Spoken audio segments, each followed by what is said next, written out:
রাজশাহীর এই জনপ্রিয় খাবারটি কে কে পছন্দ করেন? চলেন আজকে আপনাদের সাথে শেয়ার করি রাজশাহীর বিখ্যাত আলুর ঘাটির রেসিপি। এই রেসিপিটা কেউ কেউ গরুর মাংস দিয়ে করে থাকে, কেউ কেউ বড় মাছের মাথা দিয়ে করে থাকে। তো আজকে হচ্ছে আমি বড় মাছের মাথা দিয়েই করব।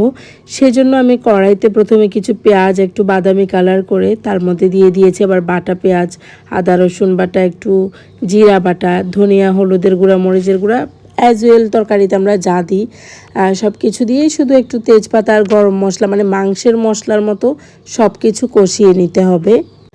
ভালো করে কষানো হয়ে গেলে এখানে মাছের মাথাগুলো দিয়ে দিব। মাছের মাথাগুলো দিয়ে এগুলো একটু ভাজা ভাজা করে নিব, যেহেতু আলাদাভাবে এটা তেলে ভাজবো না, সেই জন্য একটু ভালোভাবে এটা কষিয়ে নিতে হবে।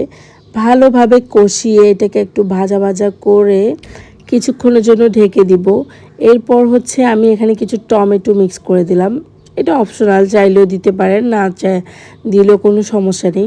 তারপর আমি হচ্ছে আলুগুলা সিদ্ধ করে আগে ছিলে এরকম ছোট ছোট করে ভেঙে নিয়েছি। আপনারা একদম যারা আলুর ঘাটি রান্না করে তাদেরকে দেখলাম যে ওটা একদম মিহি করে ভেঙে ফেলে।